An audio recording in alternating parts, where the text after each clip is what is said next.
I'm James W. Mitchell, here now at Howard University, and I've been asked to tell you something about my physical chemistry experience as an undergraduate at North Carolina A&T in Greensboro, where I graduated in 1965.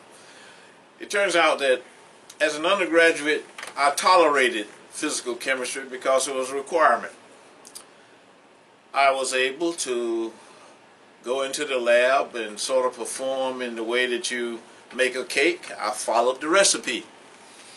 At the end of performing the experiments, yes, I calculated data and did the best I could in terms of interpreting it.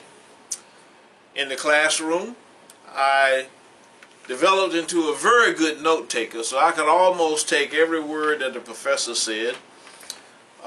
I will admit that my understanding of a great deal of what he talked about was not very good.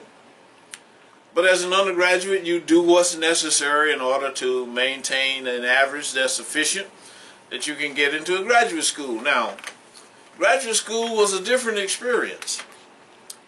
You had to understand physical chemistry because there was something called a physical chemistry qualifier. I took a review course. In 3 months, I covered the entire physical chemistry sequence that was taught at Iowa State University to undergraduates, and I passed the physical chemistry qualifier along with all of the others. Now, the moral of the story is, today, I have my PhD degree in analytical chemistry. I completed a career at AT&T Bell Laboratories at Murray Hill, New Jersey, where I entered as a bench research scientist and I exited in 1970 as Vice President of Research. Along the way, I made the National Academy of Engineering.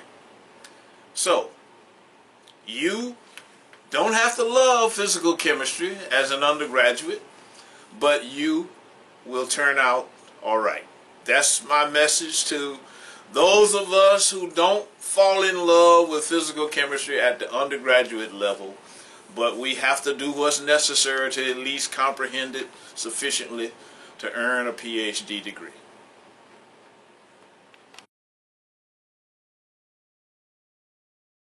Organic chemistry I loved because there was a product you could see. There was something that came concrete from what you did. Physical chemistry was so abstract that at the undergraduate level, it became very difficult to understand what you really were doing. I followed a prescription most of the time to get to an answer that I could calculate.